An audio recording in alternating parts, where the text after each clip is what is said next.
welcome everybody. This is Love Speaks Love, and I am Denise, your host, and my two wonderful guests who have both been on before speaking dragons. We have to my, I don't know if it's my right or my left, on the got Kevin that way, I think, or that way, and Kevin Humphrey, who I'll let you give a little introduction in a second, and Alessandra, my dear sister. So we are from, Alessandra is from Italy, coming from Italy. Kevin is coming from the UK, from the south. I'm coming from the north of England. And we have planned to speak about dragons today. I want to speak about the teal kyanite dragon.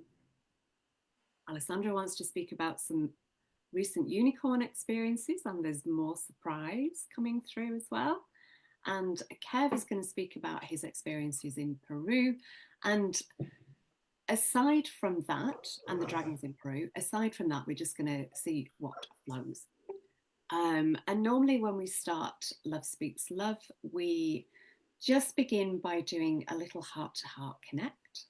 So I think actually, without further ado, we'll do that, and then we can do the introductions after. So if you're in a position to do this, if you want to close your eyes and just bring your awareness to your heart space. And let's just take a few breaths together, breathing love into our heart. Breathing in through your nose, breathing out through either your nose or your mouth. Releasing anything of the day so far, or the day ahead, or the week. Feeling your heart beginning to expand. And feeling all of our hearts together in the unified field of love. And whether you're watching now or in a future now moment, feeling all of our hearts together. And seeing beautiful streams of energy, lines of energy connecting all of us around the globe. And let's extend the heart awareness out to the heart of the earth. Connecting in with the new earth grids that emanate out from Mother Earth's heart. Connecting with the hearts of the dragons and connecting with the dragon grid of energy. And let's extend the heart awareness out to the heart of the sun. Feeling gratitude in our hearts for the light, for the life from Mother Earth and from the sun. And extending the heart awareness out to the heart of Creator, to the cosmic heart. And feeling all those energies in our hearts, in our spinal column. And handing over to you first, Alessandra, if there's anything that you wish to add, and then over to you, Kevin. I was seeing, as you were talking, all these luminous threads, cords of light, multiple light, plasmatic, liquid light, multiple colors, very pearlescent, that was connecting us to each other and connecting us to center source. And there's waves and waves of this new pearlescent higher frequency or higher love, just this higher access juice that I'm seeing that we are working together all as a team to gather this for ourselves, for each other, for our family, and really, really, really for everyone, for humanity and for Mother Earth. I'm going to pause because I think I'm seeing something else also.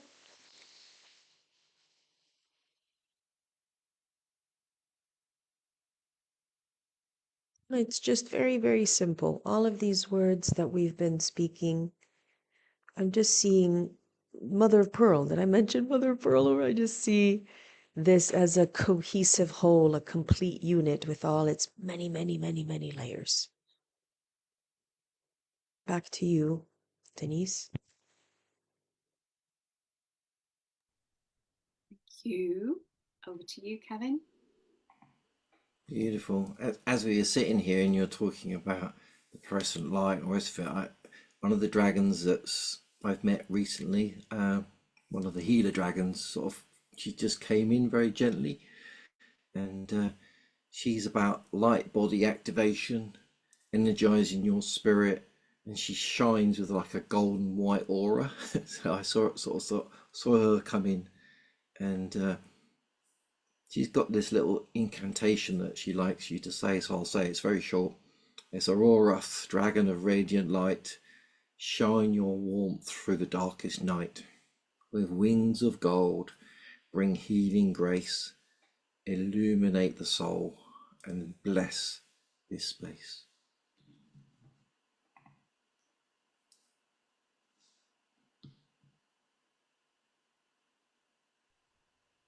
Beautiful.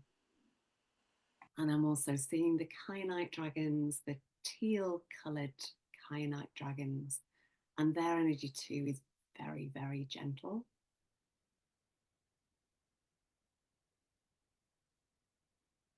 And the unicorns now.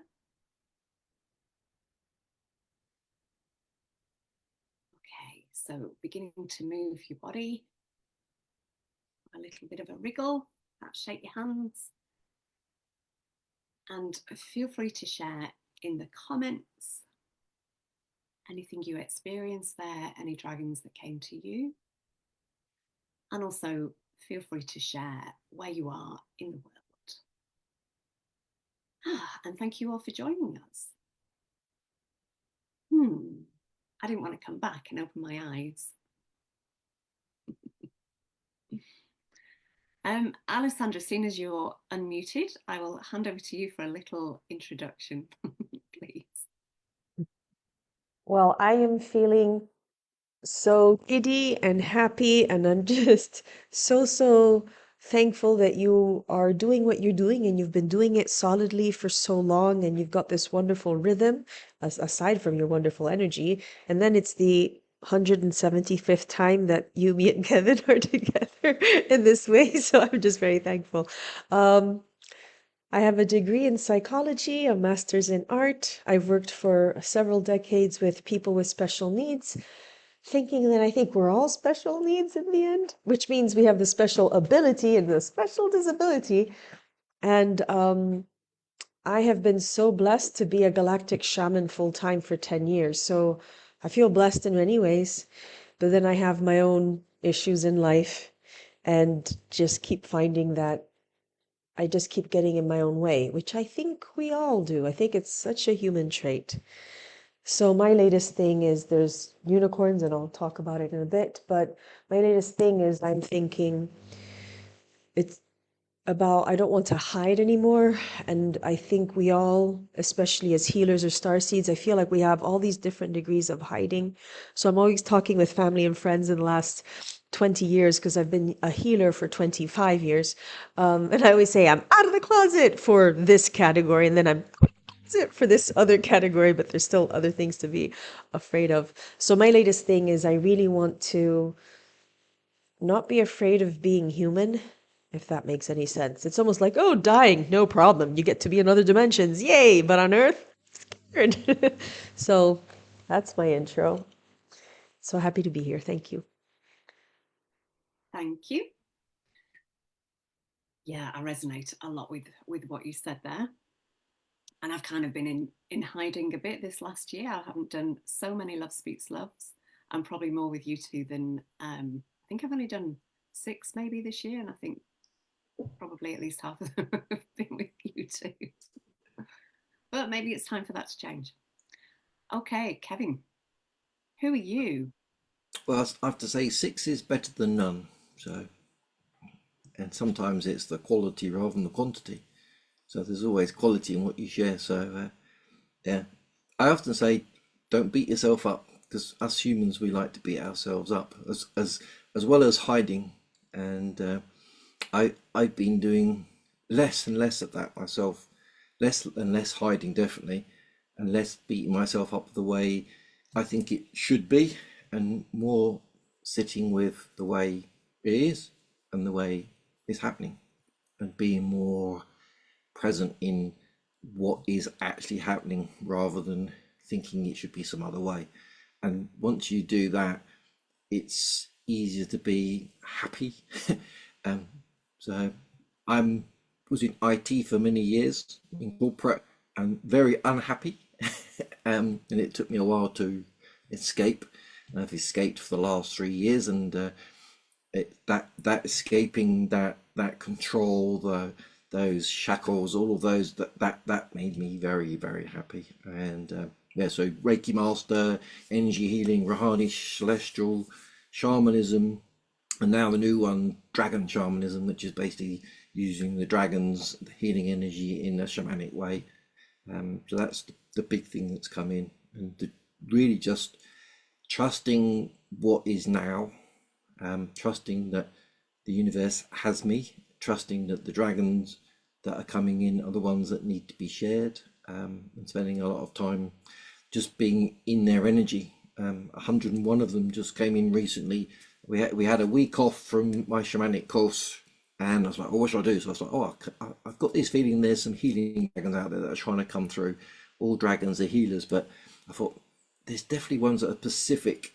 And I was explaining in the course the other day that, like, sometimes you can be a general practitioner as a doctor, but sometimes you be saying, oh, I'm going to become a brain surgeon, I'm a heart surgeon. And I've realized there's dragons out there that are specific to certain areas, ancestral healing or whatever it is. So that's where I am. That's what I'm calling in now, and I'm feeling very empowered by the dragons to share them. So yeah, in a good space. Yeah, thank you. And I think we all work in quite similar ways, really. The way that we kind of work with energy, work with sound as well. And for those that don't know me, I have done energy healing work, vibrational healing work for about 23 years, 24 years, and started this adult game of life as a nurse. So looked at the body in a completely different way from how I look at it today. And in similar ways to you two, it's like a progressive coming out over things. First of all, 20 years ago, even mentioning the word energy or Reiki or angels or anything like that was one step, and meditation as well. And that's become much more mainstream. Dragons was another step, I think.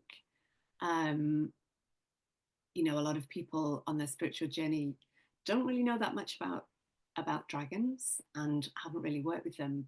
But I think especially this year, in the year of the dragon, they are making themselves known. And the year of the dragon is always a very powerful year, as it was 12 years ago. So I am in the UK. I spent 12 years living in Australia, in Byron Bay. As I just look at my photograph of the beach in Byron, such a beautiful, beautiful, warm, sunny, light place, as opposed to England in the winter when it sunsets at like 4 o'clock. But I'm loving being back in England, and a lot of us kind of, our first connection was about the churches and the dragons under churches. I think that was the first collaboration that we did, because we'd all been kind of doing that work. Is there anything else to say about the introduction? No, I don't think so. I think that will do. Okay, so we've spoken previously on how dragons kind of came into our lives, but I'm getting a nudge from the unicorns already. Alessandra, if you would like to share some of your recent experiences of these huge unicorns that you've been feeling, and anything else that you wish to share about. Well, I think I want to. So I've been feeling and seeing massive unicorns, and I know it's a sign that very good energies, frequencies, and beings and collectives are coming to Earth. But I want to backtrack a little bit and say that the first unicorn I met came when I had just finished doing a land clearing with a few human helpers, and we were all saying the same thing.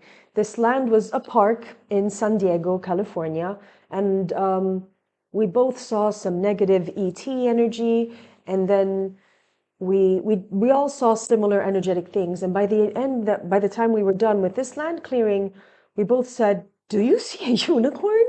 And we were both surprised. So you have these three people just seeing a unicorn, and it was a little bit with your open eyes, but a mix of seeing it with 3D eyes and then, of course, 5D sight. So that was my first experience with a unicorn, and it felt like I've got it from here. The unicorn is saying, I'm a guardian, I appeared, I've been called, I'm going to further purify the space, but I'm also the guardian of the space now. It is no longer in the hands of dark ETs or something. So that is what I feel unicorns are.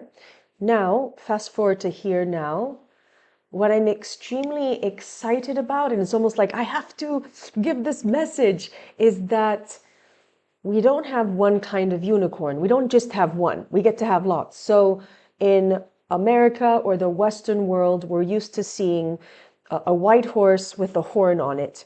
And that's not exactly how I see unicorns. And they're usually not as big as horses. They're slender, more slender. But anyways, everybody sees unicorns in their own ways. I'm just saying that there's different kinds.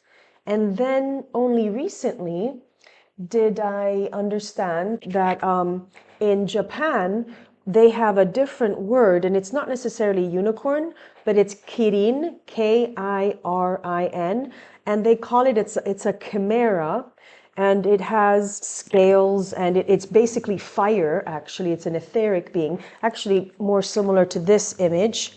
But it does have a bit of a goat's tail or a goat's face or goat's hooves, a lion. So it's a mixture of different beings. And it's not necessarily even white, but it does have a one horn. So it's several beings in my way, but it's also how I see some specific kinds of unicorns that are very, very deer-like. And these kirin are often on shrines and temples, and I've been to Japan several times, so I've energetically seen them. So these kirin are the ones that I often see. So just to give a few of the different kinds. Then, it was only a few months ago, I went to Malta for the first time, right? A little teensy island off the south of Italy, and I knew I had to go there. And funny, it's like funny but not funny. And off of Malta to the north of Malta, just a little bit, there's an even teensier island called Gozo. And archaeologically speaking, it has a giantess, so a giant goddess temple. So that's even what it's called. And really, everything is large scale. And it was when I was getting ready to walk into the archaeological space that I was about to walk in, and then I'm like, don't move. There's a giant unicorn there and there. So I could say that I was being flanked by unicorns. And I suddenly felt very important. And I felt that the location was very important. And so I was just walking in. And as I walked in, then there was all these unicorns behind us. But I'm used to having seen legions of unicorns because I had visions of that, and they brought me to physically go in Scotland, Orkney Islands. So there's these connections to these sites. So as soon as we walk in, then there's these legions of unicorns going. And I thought, okay, they're doing their thing. So now I'm here in Italy, and actually, the unicorns never left me. From Malta, they've always been around. But, and I have to say this out loud, in the recent time of political turmoil, these really huge unicorns, because they're giant unicorns, they're no longer the size of a big horse, or they are the size of 3 stories high of a building. These very big but very thick unicorns are even more in my face, and I can feel the fur, and the fur is very, very fluffy, soft, but they are very strong. So the message, or then we'll get into the energy, is there has been a huge shift, And I keep working with this Aldebaran plasmatic rainbow iridescent portal. And these unicorns are proud to tell me they come from many places. They also come from the Aldebaran portal. Maybe I'm more attuned to it, and saying, we're not your usual unicorns. We are here because there's a certain kind of justice that's being rebalanced, and there's a purification of space, and this is really what they feel like too. And then we would be small, like this big next to them, and they're that big. So there is this, it's not just light and fluffy energy, it's this might, and then purity and purification. At some point, not right now, there's also an intersect with these, with unicorns and dragons. So let me see if there's anything else to say, or I'll just pause here a sec.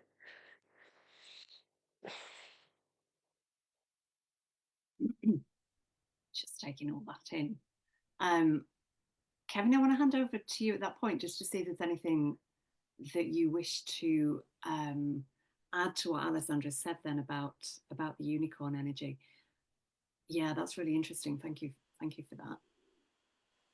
It's interesting because I have not seen many unicorns like one, and the only time I've met a unicorn was when I was with Alessandra in Rome at the Vatican, and we just the group that she was leading, we just walked all the way through the square, all the way up towards the Vatican. We stood by the huge big pillar there, and we did a lot of cleansing.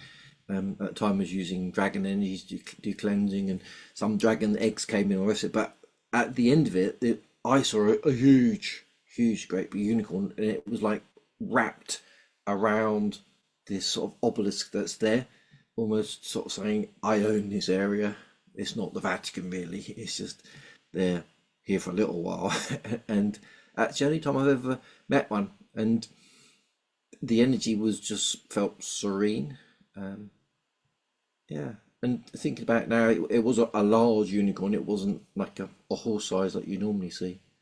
That's the only time I've ever met one, and I didn't feel a huge connection. It was just more a case I saw it.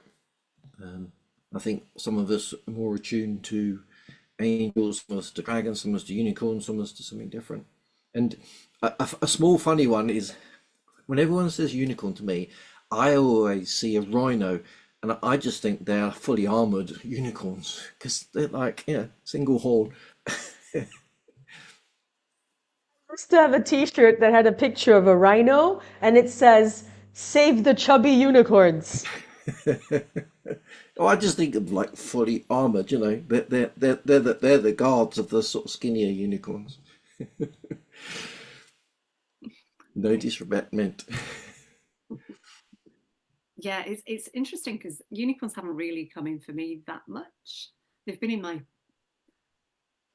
awareness and they've been in my periphery, but they haven't really been kind of center stage. But a sort of fairly recent Mary Magdalene chapel visit that I went to, so this is not too far from me, in the north of England, in North Yorkshire, and it was to do with the throat, and I'd done a light language transmission for the throat. And then the unicorns came in, but also golden lions and also golden lambs as well. More regular unicorns, I wouldn't say more the classic kind of idea of how a unicorn looks. But there's something about the lions, the golden lions and the golden lambs as well. And it's almost like unicorns hold both those energies a little bit, like they kind of have, dragons more have the fierceness of a lion, but I just feel that energy of the golden lions and the golden lambs within the unicorn. I feel a connection. And certainly in England on shields and stuff, unicorn are often seen with lions. I don't know about lambs so much, but certainly with lions, like there is a connect to me there in some way. You're making me think, or I'm getting the feeling early Christianity drew unicorns in the way that I see them, that they weren't the horses and they had the longer horn because the longer horn is literally more light projection. And these early tapestries that really did the unicorn looking so different, but there was a huge connection with the golden lion, the lamb also. So this is very Christian symbolism, but I feel like there's a tapping into a frequency there. So they were tapped into something. I think I'm sensing it. I want to say it's real. I'm feeling it is real, and I see their connections.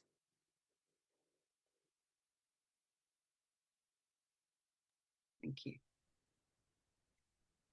Kev, anything you want to add, or is there anything more to share about unicorns? There's some questions on the Facebook. Somebody says, do the unicorns clear ley lines? What else do they do? I always thought they were messengers. Are they? That's from Margaret Churchill. Any answer to that? I feel like dragons are better known for specific ley line work because dragons mean so many things, but the dragons are more about the lines and the flows. The dragon themselves are like the snake, and the dragons themselves are the ley lines. I believe that unicorns work with that energy, but unicorn is more like the entire tapestry and the entire map saying, we've got this. Similar to working with Pegasus energy with the wingspan saying, we're claiming this space. So, and what was the other question? Purifying, or what was the other part? Messengers. I'm getting a blank on that because maybe that's the unicorns that I don't work with. But because the only message that I get from them is like, we got it from here. Thanks for your work. We're claiming the space. But I know that there's other kinds. So I must have I call them the legions. So yeah. Makes sense. I think in terms of the messenger, I kind of feel that our higher self or higher energies will often appear to us in whatever form might be comfortable for us. And for a lot of people, unicorns might be more approachable, they might be more of a gentle introduction to otherworldly creatures. I'm certainly not getting a no for them being a messenger. But it almost feels like they have many roles and messengers can come in many forms. So it may be that one might appear to people as a messenger and as a unicorn. But I think their role is much more than that. But it certainly sits right for them to be a messenger. But I think there's a whole heap more than that.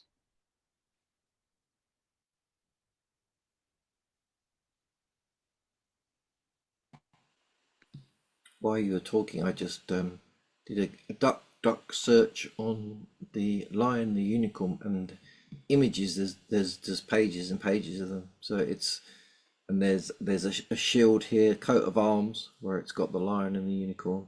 So yeah, it's there everywhere, isn't it? It's in our psyche. It's the first time I've actually heard of the two together, but now I see them in the images and see people's coat of arms. It's like, oh yeah, of course.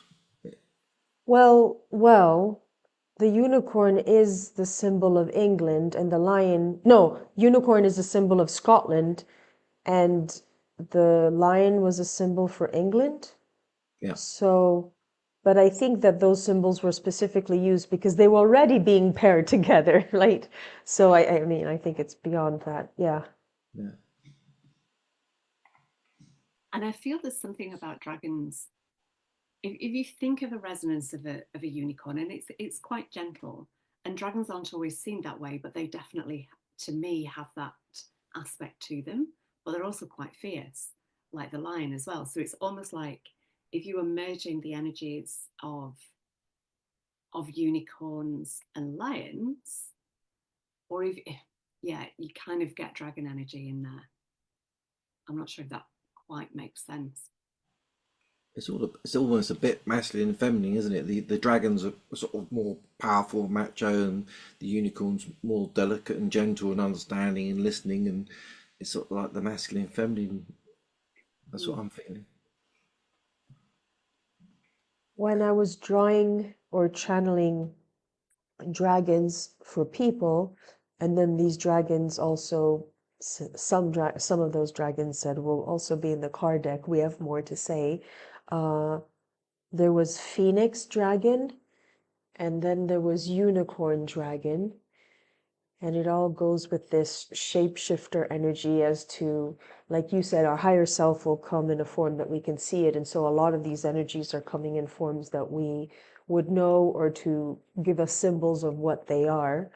Um, so the unicorn dragon, unicorn dragon, it has been coming to me lately also. It's more of an unknown, and maybe it can be less pushed back or have less, like we might have less resistance to it because there's less information about it. Yeah, that makes sense. Thank you for that. I feel us moving to Peru now, Kev. I like the idea of moving to Peru. That sounds good.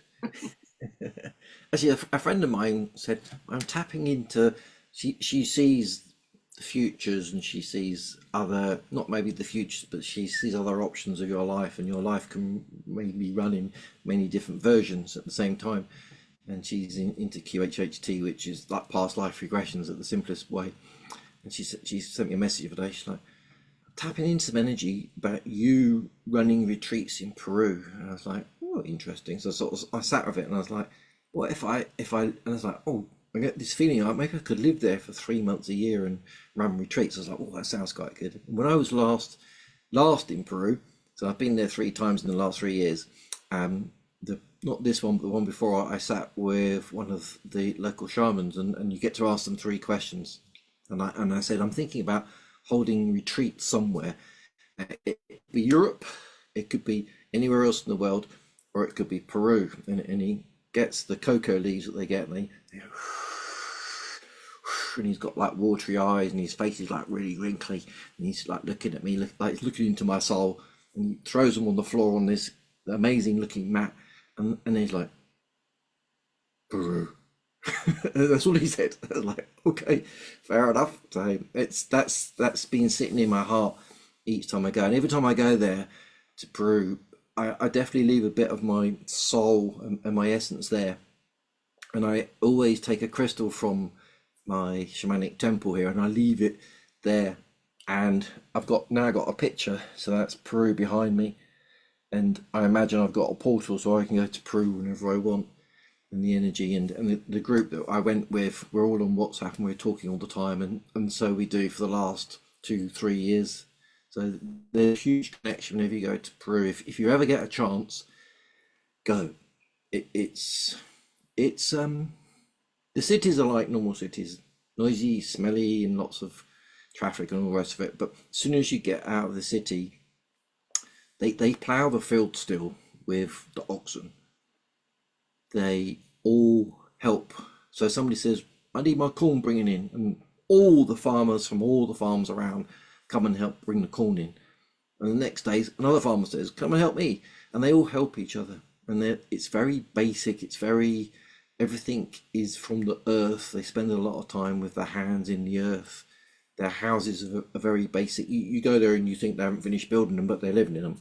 It's earthy. It's connected to the earth. It's a complete culture shock, because the electricity goes off and the water doesn't work, and when you're used to turning on the tap and hot water comes down, you get it's cold, and some of the hotels are 5 star, but a lot of it is very basic, and it is a culture shock. And I think that culture shock is good for us to realize that most of us are living in the 1% of the population of the world. We don't realize that most people are living more basically, but they're happy. They're so happy because they're so connected to the earth, to the planet.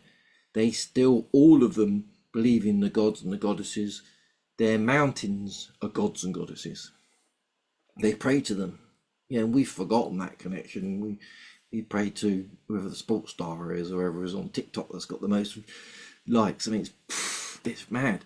It's just so real, and it brings you back to that reality that you're, most of the time we're living in a dream. We're all on our phones or rest of it. And I put my phone away for 19 days. I didn't take hardly any pictures. I hardly did any internet stuff. I think my phone thought I died. It was great. I loved it.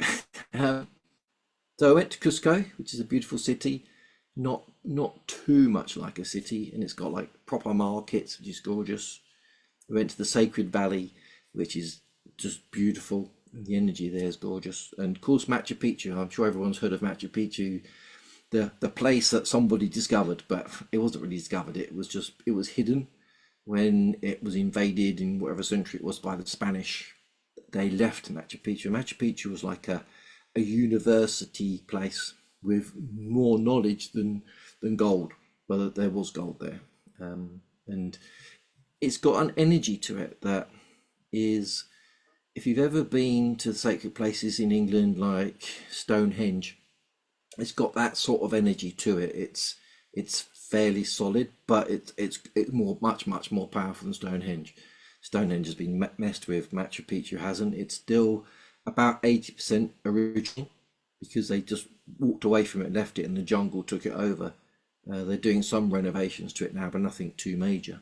And you go there, and if you get a chance to go there, don't do the standard bit of get on the train and go all the way. Do the bit where you either walk for 10 days, 3 days, or 1 day. And we always do the 1 day walk. So you get on this train. It's a beautiful rickety train that goes along the side of the river, and it's beautiful. Up in the mountains, there's still snow. We went this time only a few months ago, which is different upside down. So it's their spring, which is beautiful. Everything was waking up. So we get off the train and we do this amazing walk, and it's a tough walk.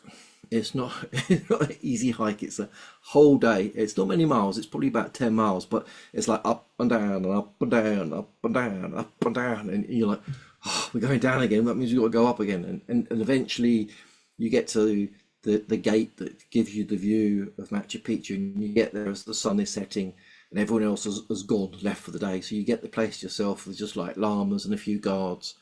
And you get a chance to get very close to this big sacred rock that's had thousands and thousands of ceremonies on it by the shamans over the thousands of years, and you can just feel the energy emanating from it, and it just got a huge beautiful feel to it. And so we was a group of 17 of us. We did that. We also did lots of meditation. We did yoga every day. We did breath work, just breathe every day, sat in nature every day, got our hands in the earth.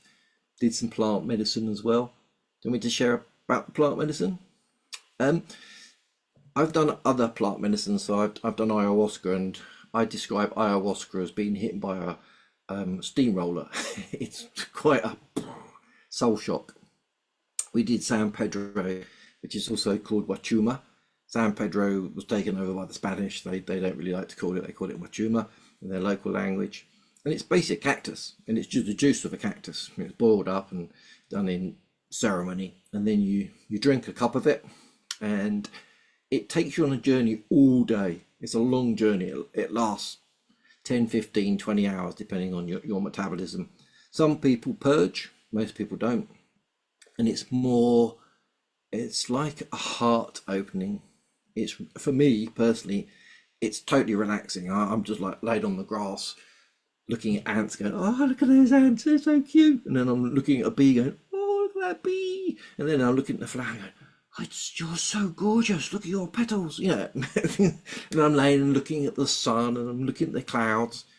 And last year when I looked at the clouds, I suddenly realized that my right eye was seeing different things, and I saw 9 layers of reality in ours. It was really weird. So I keep putting my hand over my right eye to stop seeing it. And when I took it off, I could see literally 9 levels of being. There was dragons, and there was weird things that I couldn't quite tell what they were. And I was like, whoa, this is strange. And then I've researched it a bit. And in theory, there are 9 realities on our single Earth. I was like, whew, okay. This time, it was more. I also just needed to relax, so I was just like completely chilled out. There's some people there playing music. I just like laid in the sun, laid on the grass, like like you do, and for like nearly 9, 10 hours. Then they lit the fire in the evening. I just sat around the fire, and I just felt like I was being renewed. I felt like I was fully connected to the earth. At one point, I remembered there was where you can lift your shirt up and you put your bare belly button on the earth, and you get a real cleansing of your whole system, your aura. And I was doing that, and a few ants came along and started walking over me, and they didn't bite me. And it was just, it was beautiful. So if you get the chance to do it, I highly recommend it. And then I was called beforehand by the dragons to go to Lake Titicaca. Lake Titicaca is the highest navigable lake in the world. It's at about 2.5 miles up. For those who like it in kilometers, that's 4 kilometers. Those who like it in meters, it's about 4,000 meters. So it's high up. And the air's thin, and people live on Lake Titicaca like they do in Venice, but not quite so posh. And they get all the reeds together and they build little like floating houses, basically made of reeds, and they just float on the river. They do tie themselves to the bank sometimes. They don't want to go out too deep, and they all live there. It's quite amazing. A few of them got speedboats, but I think from their tourist money. But a lot of it's just very basic living, and it's the way they've lived for forever.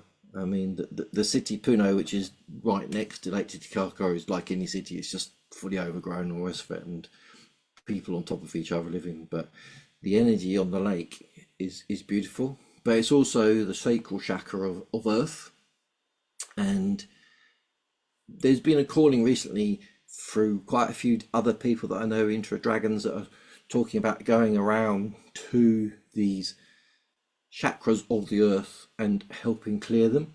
And I know the dragons are on the ley lines, and the dragons guard the chakras and the rest of it. And I think over the years, they've not always managed to do it immensely well, not mainly because of just the energy that's on Earth. Quite a few people I've seen are being called to go to these places, and while I was there, I was like, well, it's only a 10-hour coach ride down to the sacral chakra of Earth. I should go. So I did, and while I was there, I just imagined I was sending lots of beautiful energy into the chakra. I didn't actually see a dragon there, but I did get some dragon messages while I was on the plane. That's as in a plane of grass, not on the aeroplane. So I was on a 10-hour coach journey. We stopped at one point at one of the highest points that you can on the road. It's about 2.5 miles high, and it's when it's silent, but it's silent not just in sound but in everything, as in there's you can't. Sometimes I can feel the energies of 5G and 4G and the radios and just the humbug of life and the lights over there from the city. There's nothing there. It's like it must have been before humans existed and there was only dinosaurs or dragons around. It was just like, I had this feeling like, if you wanted to escape humanity, this is where you'd come, and you'd really be away from it all. And I was like, the phone didn't work. There's no reception at all. And as I was sitting there thinking, this is beautiful. This if you really want to connect with spirit, the earth, and what's above, this is the place to come. And so I was sitting there. Everyone else was going around the museum and biting into the shops, and I went off and sat down on my own on the bench, and I was just like, oh. It's like imagining that whatever was out there wanted to give me a message could. And the message that came through was so simple. It said dragons are the original divine spark, here now, connecting with the divine sparks trapped in this human incarnation loop. I was like, whoa, that's a bit deep. That's a bit deep. I spent quite a while sort of unpacking that, and I still am. So I'm getting there, and once I've got the full understanding of what that means, and if I could connect to who gave me that message. Yeah, I've heard of the Dragon Council, and I've had a couple of meetings with them. It felt like there was some sort of overall arching dragon energy that was telling me this, and that's why the dragons are so prevalent at the moment, because they're coming in, waking up, because they want to wake us up. They want to help us move the earth to that new reality where we don't live in a place where there's wars and all the rest of it. That ideal place, and it's possible. And I think a lot of us think, how do we get there? And I've had that all my life. How do we get there? And they're like, well, we're here to help you with that. How? I'm not sure yet, but yeah. So it was epic.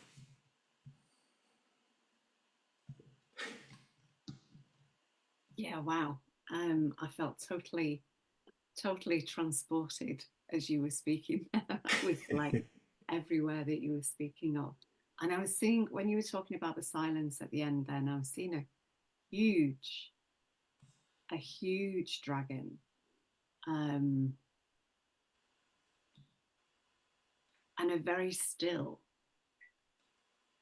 you know, as the air was, as the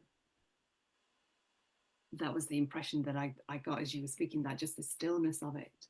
Um, but yeah, I'm seeing a huge dragon. I'm sure there's more than one, but I was just kind of shown one to start with. Um, and yeah, what a Yeah, beautiful message. the mountains. If when you go there, the mountains are humongous, and the not this time, but the time before, again when I was in the plant medicine, I felt like the whole mountain in front of me, which was like probably 10 miles wide, was a dragon. So I connected to what I thought. I was like, "Are you there?" And in my moment, the mountain moved. This dragon went, it's like asleep. And it opened one eye and then closed its eye, and that was it. I was like, "It's not time. Leave me alone," sort of thing. So yeah, I feel that much of the land is got dragons in it, or under it, or they're in the volcanoes or whatever. So yeah, make that resonates. Yeah, beautiful.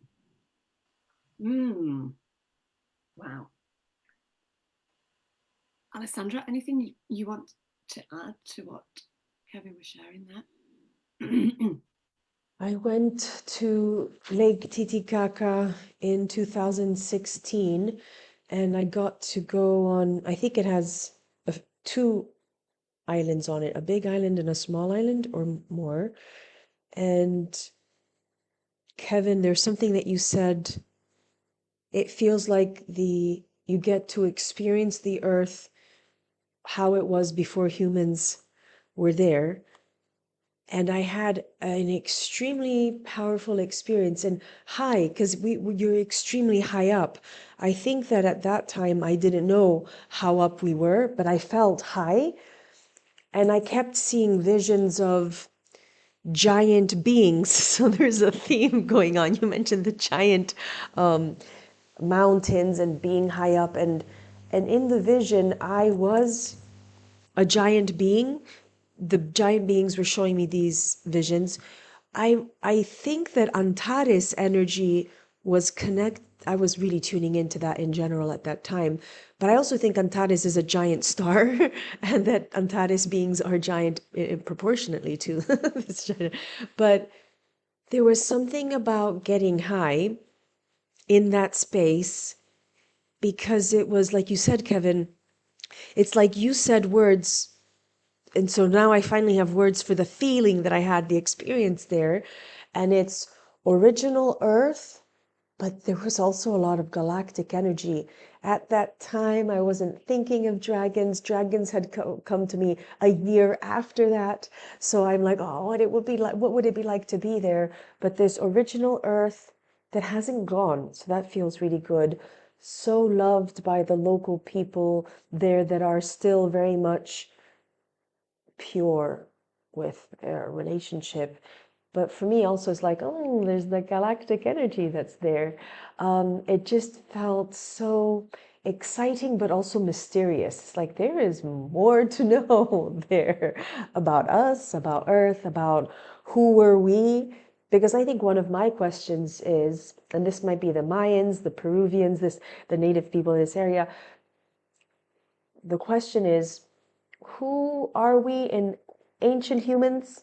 What were ancient humans? You can even say Neanderthal, the other, like, I think we were so much more telepathic, or um, there's just a lot to hidden history, and there's got to be a big chunk that you can access there. And I think we're obsessed, right? A lot of us are obsessed with the Mayan calendar, with the crystal skulls, with so there's something about a massive key to human DNA, human history, and even our galactic human. So there's a lot going on there. Let's all go to your retreat, Kevin. You're welcome. I'll let you know when it's on.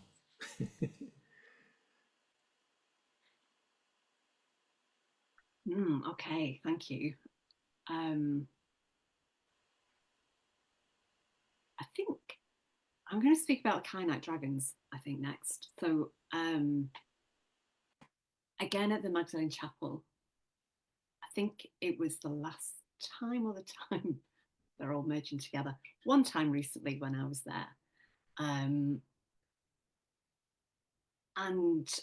I had found a little magical place behind the chapel outside that was like a circle of trees, and it felt such strong fae energy. I usually connect with the dragons at the chapel, but this felt slightly different. This was more elemental. It was more fairy energy, and I'm sure there are dragons there as well. But I was more aware of the fairy energy. And in the circle of trees, there were random stones on the ground, like rocks on the ground, that I think were naturally occurring. And then, kind of in the center of that, just in the ground, there was two Amanita muscaria mushrooms, the red and white, the classic fairy mushrooms growing in there. And I went inside to do a language of light transmission. And I've filmed myself in there many, many times, but this was the first time, those ones, this was the first time that I photographed their orbs flying around. Bigger orbs about this big, tiny little orbs, and other things flying around. It was really quite random and lots of them there. And the kyanite dragons, the color that I was seeing, so kyanite I associate with blue. So that looks quite green there, but there, that looks more blue. But this was a very dark turquoise color. And the only turquoise kyanite that I've seen was while I was in Australia. And it's kind of more teal, kind of, I don't know if it's quite picking up the color as it is on here, but this kind of color, like a deep, dark turquoise. And the transmission that I was doing was for this area at the back of the head, which other people associate with teal as well. I didn't know that until somebody shared that with me later. And these kyanite dragons have been so very gentle, very watery. I also connected with this like teal water there as well. And I've bought some kyanite because I don't think I have any, and I didn't realize how many different colors there are. There's black kyanite, there's purple, which I haven't got. There's like orange, and there's yellow, there's green, and there's blue as well. Yeah, so I would like to just invite us actually to connect with the kyanite dragons and just invite them in if you feel to into your space. They feel very liquid and strong, but very, very gentle. And I'll just invite us to tune into this area at the back of our heads, this area known as the alter major center. It's the occipital region, the medulla oblongata, also known as the mouth of God, and yeah, there's other names that aren't coming to me just now. And it's a link between our throat and our third eye. It's kind of like the back of the third eye, some people feel. It's also linked to the stress response in the body. And I think this area, I feel that this area can get a little bit closed off. And I think the more stressed we are, the more closed off this area is. And I'm seeing the turquoise, teal, kyanite dragons kind of moving in a figure of 8 at the back here. And just inviting them, if you feel to just cleanse that area a little bit. And it feels like as they're moving through, they're absorbing some of the tension that's held there and just opening it up so that we are more connected to the earth, as we were speaking of before, that part of ourselves that has been shut away, that we've lost, that we had as earlier humans, and that many of the indigenous peoples of the planet still have. And it means that we're more connected to the etheric realms, but also more connected to the earth, to the trees, to the waters of the planet.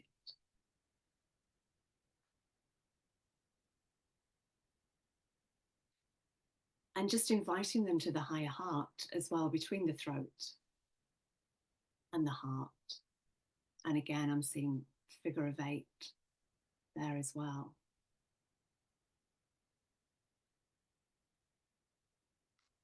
And I'm connecting with them daily at the moment. And I just feel like I'm wrapped in their beautiful teal energy. It just feels like a beautiful teal, watery blanket.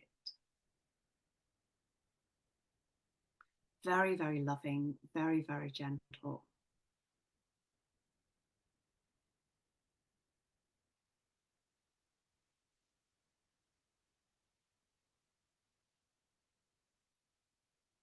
And I'd like to hand over to you as well, Alessandra, and just on the back of this, if there's anything that you would like to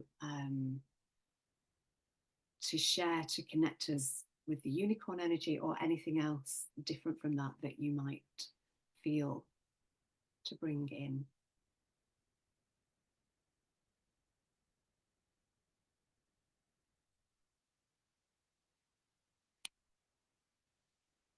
Now, Alexandra is missing. I'll hand over to you, Kev, actually, and see if there's anything that you would like to add. She's back. You're back. I was feeling a lot of water, and there was like a returning to home base energy. Home base, I think, is a key word.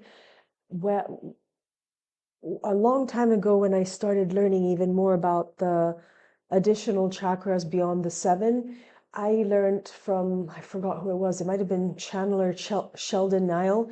This was called the assemblage point, but I think also Channeler David Miller said that also. So I know that as assemblage point, and lately everything is water. So I feel as though the activation, I think it's giving us different things that we need, but right now for me, there was this whole liquid, I don't know how to explain it.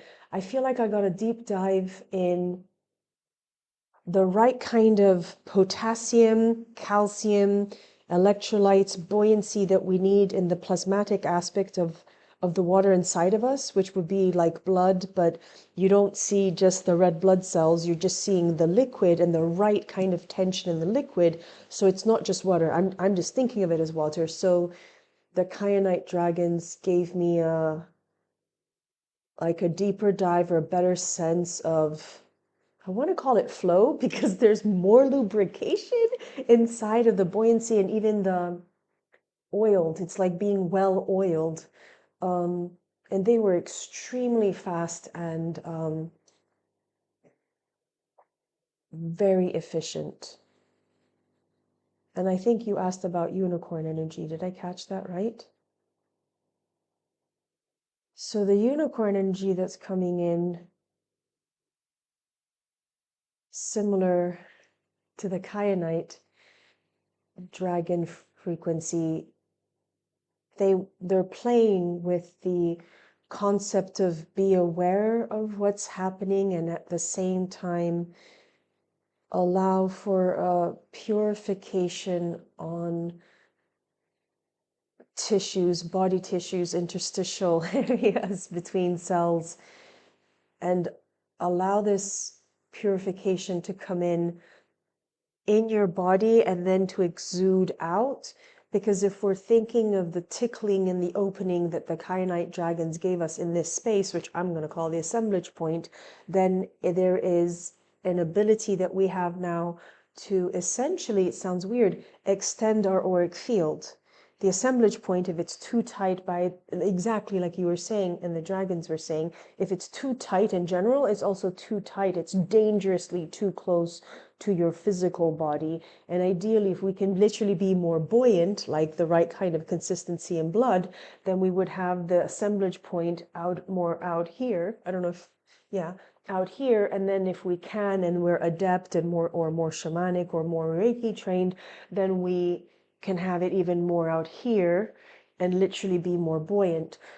So there is this huge collaboration with multiple little tiny fairy beings that are working with the kyanite dragons. The kyanite dragons are working with other beings, and then this unicorn frequency is coming to make sure. It's almost as though working with this energy can open a psychic wound in a way, and it could get contaminated. Like if we get surgery and you open up your body, open heart surgery, you want to make sure that everything is very sterile and clean, if that's the right word, purified. So the dragons are coming in to make sure that we are under the hands of professionals as we are really expanding more, because it's a little bit bizarre and counterintuitive for a lot of us on earth now to be embodying more and more of our masterfulness and to become bigger and bigger and bigger beings, as there is even literally more dirt in the world, if that makes sense. So the kyanite, I'm going to call them beings because I just see so many of them, are master specialists. And I think there was something that you were saying earlier, Kevin. I think you mentioned 101 dragons, something like that, with the specialists. So I'll pass it over to you because I'm seeing lots of things that are distracting.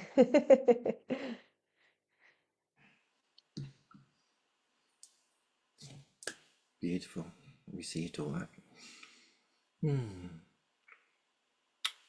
It's the figure of eight that keeps repeating itself for me. I call it the infinity sign, or in my shamanic practice, the lemniscus. And we in shamanic practice we walk the lemniscus. So near me there's a place called Grey Weathers, which is two stone circles next to each other, been there for 5,000 years, used by the druids and the shamans of England, the Celts and all the rest of it. And I go up there at least 2 or 3 times a year and play my drum and walk the lemniscus.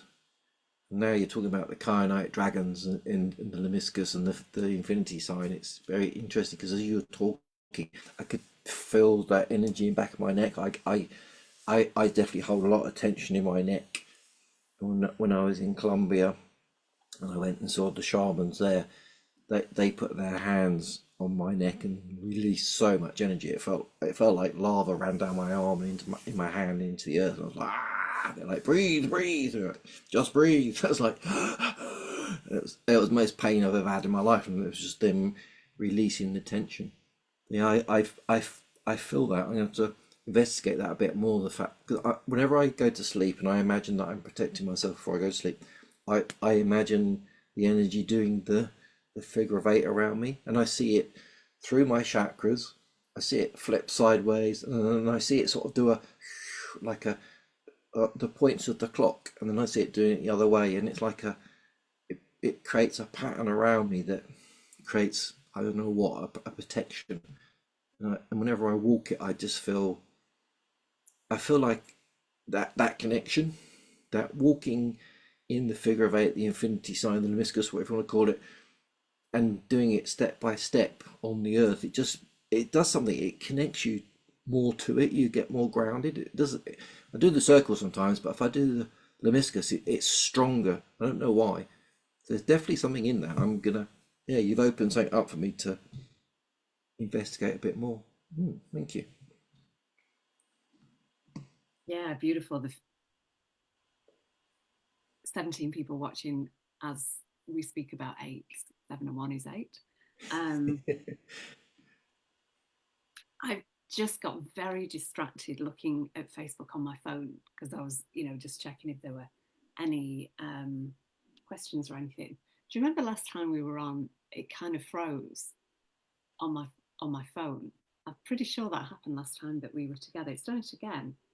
So there might not be 17 people. The questions are still coming through. That like the comments are still moving, but we 3 are frozen. And in front of Alessandra, it says lake. Can you see that? Oh yeah. I'm just gonna technical stuff pin. I'm just gonna spotlight for everybody for a moment. Yeah. Lake. How is that even possible? Like, why the word lake? Like, why, what? Lake Titicaca. You called in the energy of the lake. I know, but I mean, what's the pop? I don't, It's I because I as think you're don't talking, understand. it's putting the words up, isn't it? yeah, it is coming up with the subtitles because I've got the sound down, Oh, but it's just okay. frozen that it's at the word lake. Oh, There you my go. And You're the gosh. lady of the lake. I've been obsessed with lakes. I mean, yeah, I'm Okay. obsessed with lakes. I think I had a Native American part that drowned herself in Lake Michigan, Chicago, Native American, because the white people were taking over, and I said, "You don't take over me." And so I keep going back to Chicago Lake. I mean, I was born, Chicago Lake is called Lake Michigan.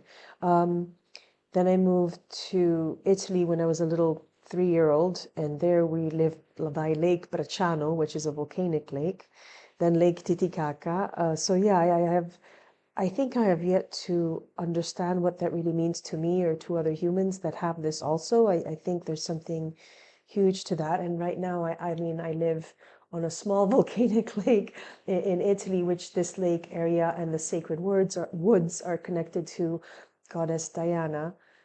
And there is a water activation going on worldwide. It's been at least a year. Everybody we're talking about water priestesses.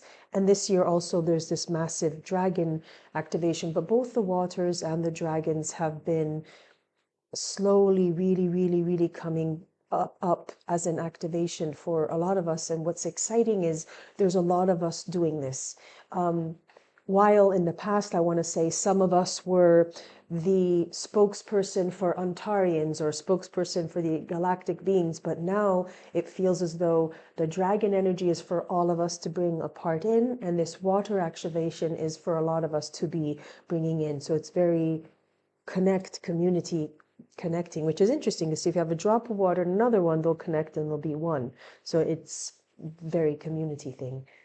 I wonder what lake means for you or for more people. I think there's a lot to it. And the Lady of the Lake, myths. Yeah. for me as well. So this coming Tuesday, I'm doing a gathering with the Kyanite Dragons and with this teal energy, this teal frequency, and the teal water frequency. Yes, water. Yeah. And I had Yeah. this feeling of being immersed in the water and the water kind of rising like a fountain with you on top of it. And this kind of occurred in meditation when I was tuning in the other day. And that deep cleansing through all of the body. But there's something about being lifted up. And I'd seen that expanse of water I hadn't tuned into the size of that expanse of water, but I feel it's much bigger.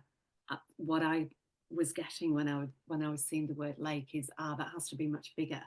It's like a big expanse of water. And I think there's a connection with the work that we'll be doing on Tuesday and the waters of the planet, and obviously our waters as well. and as you said, the interstitial fluid, like the space between the cells, and the water of the fascia, and the lymph and the plasma of the body as well. And I think you mentioned the mycelium, like not just the bodies of water of the planet, but all the water of the planet. And it is really what joins us together, and with the universe as well. Vida Austin has been doing some amazing work on water and showing the consciousness of water. And I feel that I need to bring that in a little bit more on Tuesday. Yeah, interesting. You're doing it. I think you might be excited, but I think you're doing it. You're already embodying all that your transmissions and all that you're doing. So I guess people will be excited that you'll do even more. Yeah, thank you. Oof. Did you want to share a little something of the unicorns, a little transmission?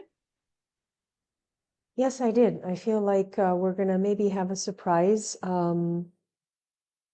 So with you, Denise, and you, Kevin, I tested my musical instruments. I'll still use them for the frequency, but I'm aware that us online we won't be able to hear it.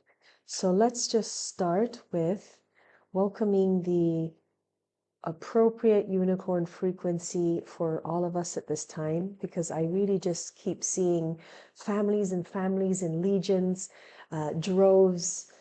These are the words that come to me. Somebody just told me that a group of unicorns is called a blessing. So we have blessings of unicorns.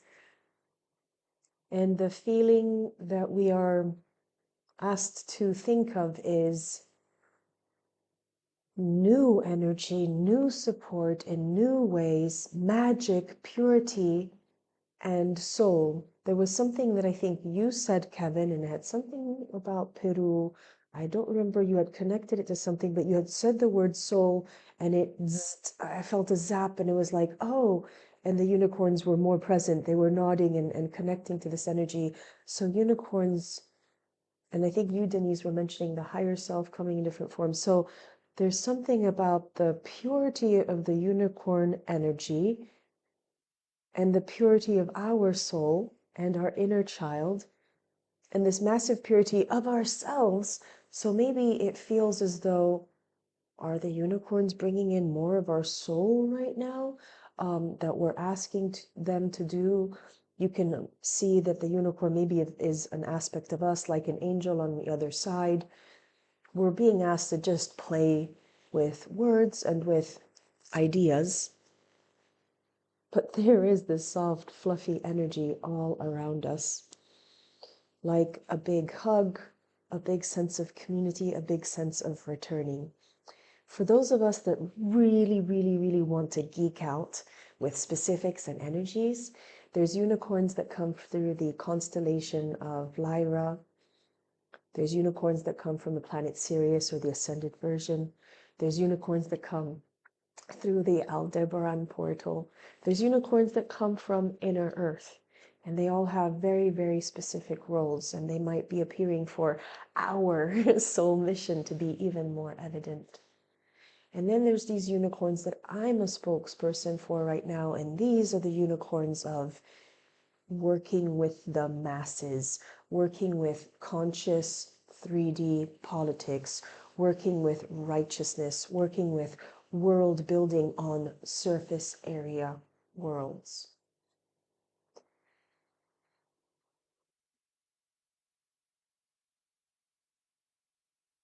And these unicorns are coming in now saying,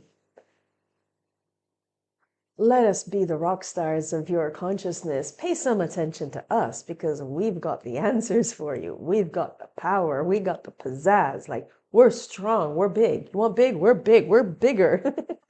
And so I had no idea they had such a sense of humor, but they're saying, focus, focus. What are you focusing on? Let us bring it. We are big, we are so strong, we're so powerful, we're so muscular, we are so masculine in our unicorn energy.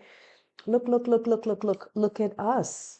Really, really look at us. Because as so many precious being, we are reflecting back to you the power that you are. One of your biggest powers is your focus and your attention. What are you focusing at? What are you looking at consciously? And then the subs categories of subconsciously also. But look at us. Give us some power, which is then ricocheting back to you. But let us do our job, because trust me, we have been called by you. There is so much that we can do, which in the end is so much that you can do. Because really there can be the tides of change, winds of change, tides of change. We can be the tipping point. There is so much that can really, really, really unfold. We just want you to say, look, look, look at me. We can be your inner children. Say, look, look, look, mom, look, look, look, look, look at what can be, because it really is. So start looking at this parallel earth, parallel space, parallel reality, where dreams are true, where the just society is true, where you have one foot in that space and one foot into what people call 3D reality. You're here now, you're here listening, you're focusing. Look, look, look, look, look at this, us, unicorn guardian, working with the masses.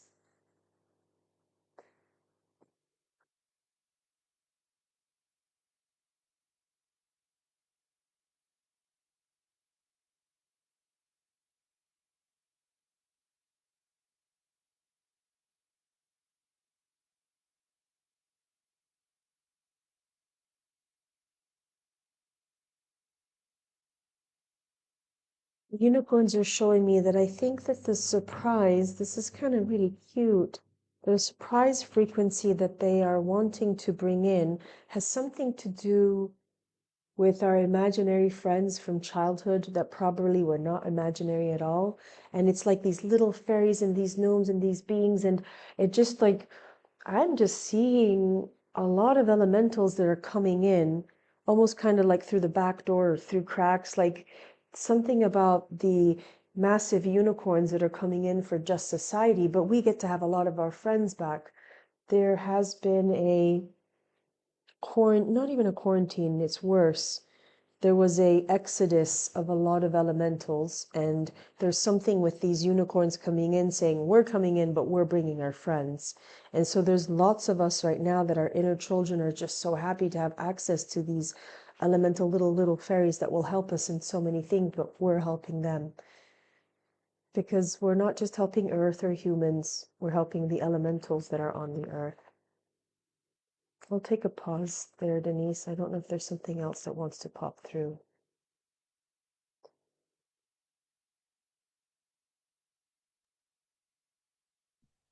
Kev, anything you want to add to that?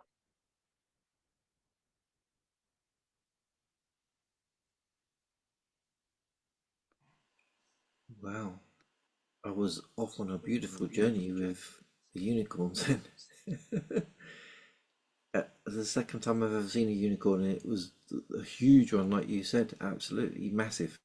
And what it was doing was it was running around me. It was doing the lemniscus around me and playing and kicking, and it was like a beautiful horse when you see a horse that's like free in the field and it's running and galloping, kicking and bucking. It was just doing that. It was just joyous. And like horses will come over to you sometimes and they'll put their heads on your shoulders and they just sort of lean on you. It came over to me, it was huge, and it tried to lean on me, so it shrank to my size and put its head on me, and I was like, oh, relax, relax. And then it became big, full size again, and I was like, ride me. I was like, yeah, but I'm really small. It's like, no, that's just you limiting yourself. So I grew to my true self, and I became as big as this huge unicorn. and I jumped on its back and it just flew around. It was beautiful, like flying on the back of a dragon, but on the back of a unicorn. That was gorgeous. Wow. That was amazing. Thank you.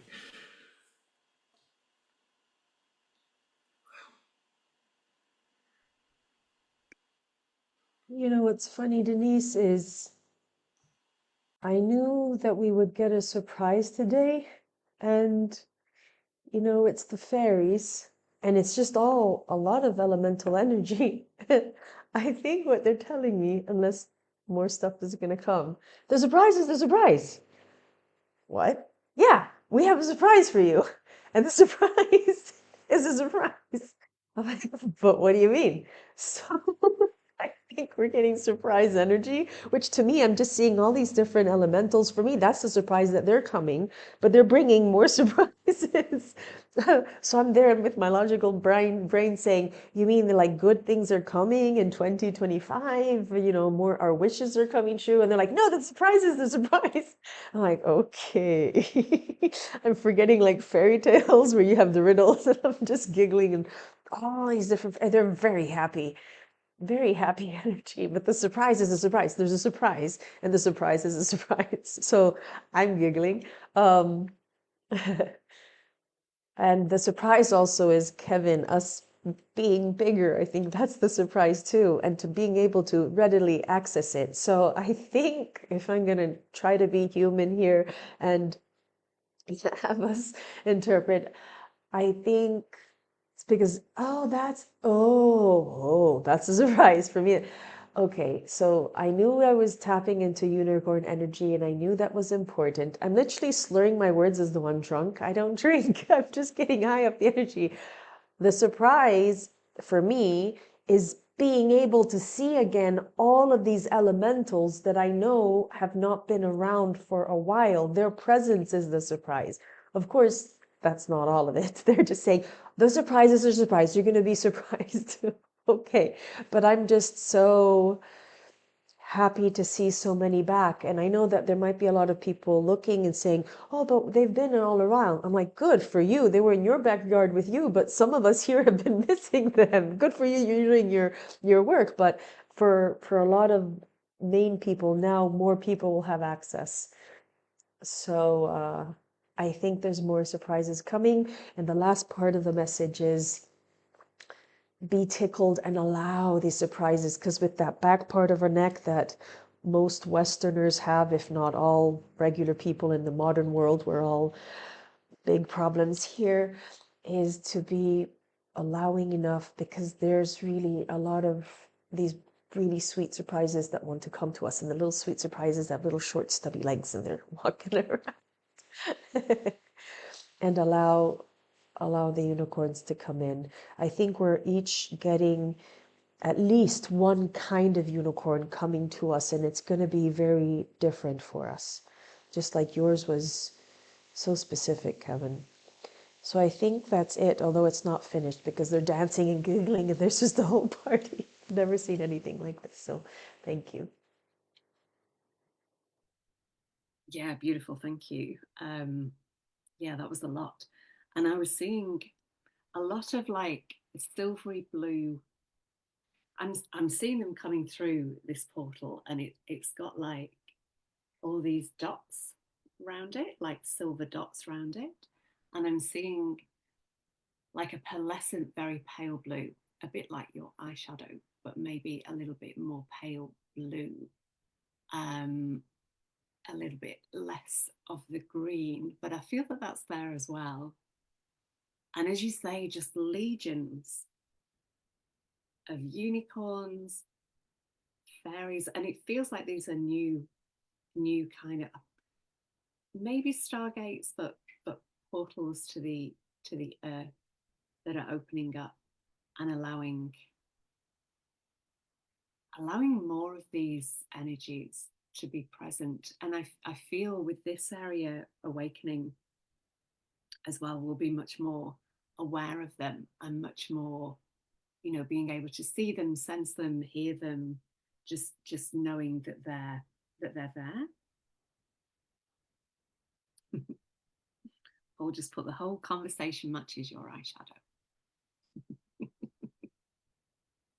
My eyeshadow, I don't know if it's coming across, but through technology, but when you were mentioning the color of kyanite, I thought that's why there was something unusual about the color today, and usually it is. There's different messages for me, and today it felt foreign to me or new to me. Like this is not me getting the message as usual. And so when you were bringing the kyanite, I was like, that's the answer.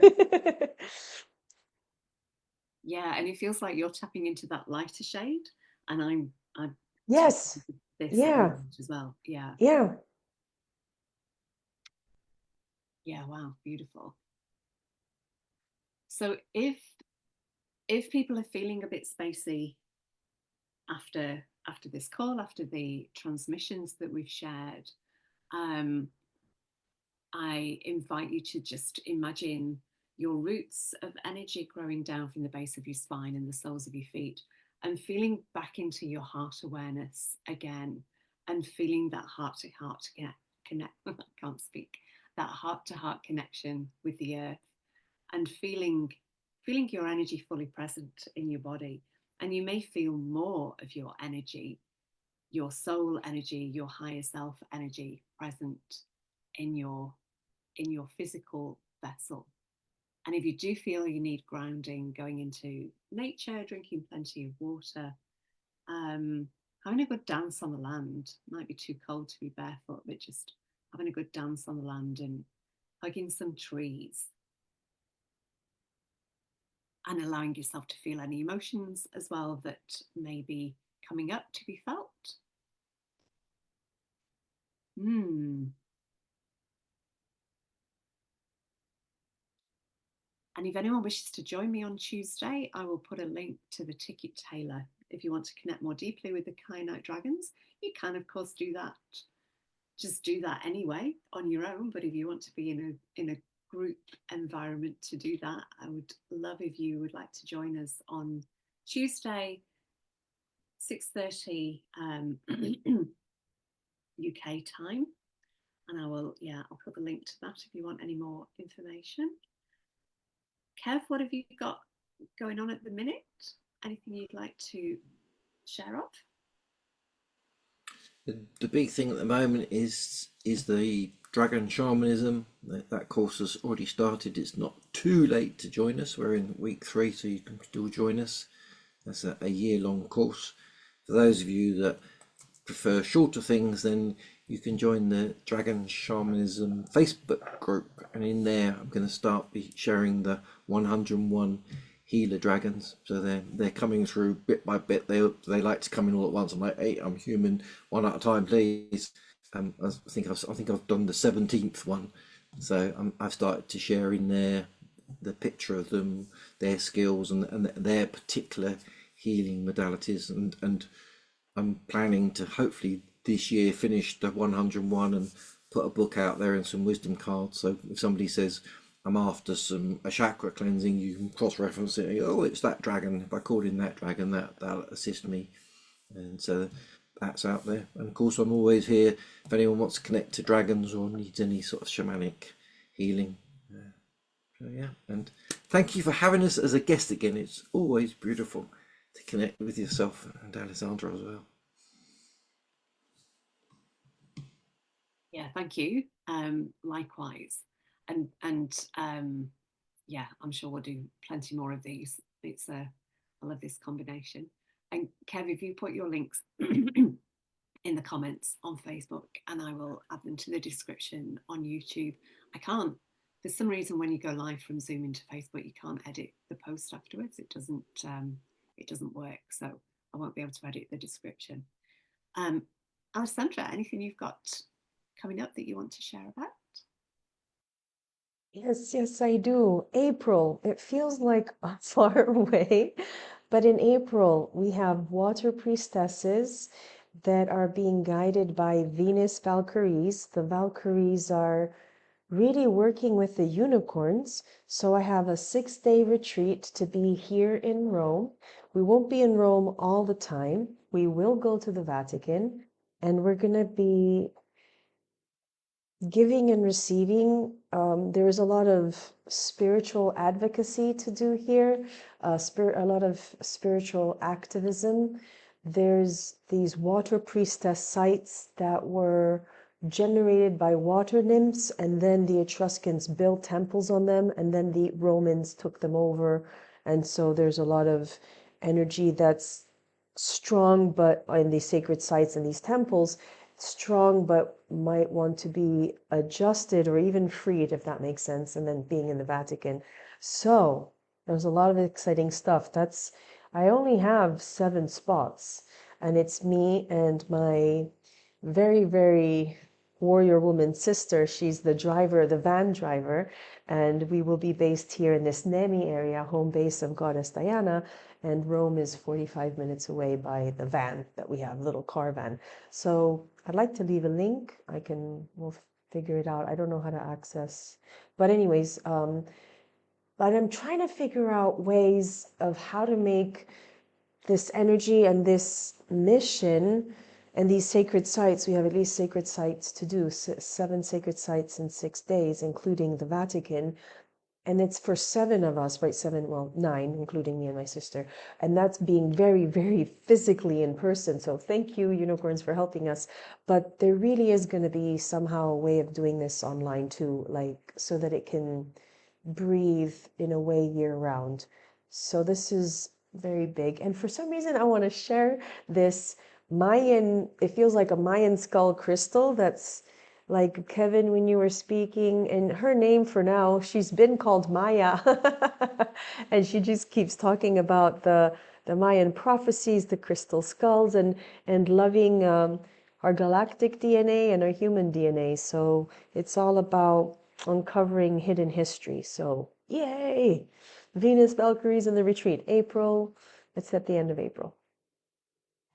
That treat is amazing. I went this year and it's epic. It's full on and it's gorgeous. And the energy of the 2 sisters is, you'll just love them forever. You really will. So go. Don't miss out. Thanks. Ah, beautiful. Yeah, I don't know if I'll get to the next one, but one day I will be on on your retreat. One day Peru then Rome. we two will Yeah. meet in person. Okay, so anything else to share? I don't think so. Just to say thank you to both of you, to Kevin and to Alessandra, once more for joining me here on Love Speaks Love. And thank you everybody who's been with us either on the live or on the replay or on YouTube or anywhere else that this is going to be broadcast. And yeah, have a wonderful weekend. I'm still seeing that silvery blue. All right. Thank you, everybody. I will stop the live now and see you all soon. Hopefully see you on Tuesday. Lots of love. Love, love, love. Bye.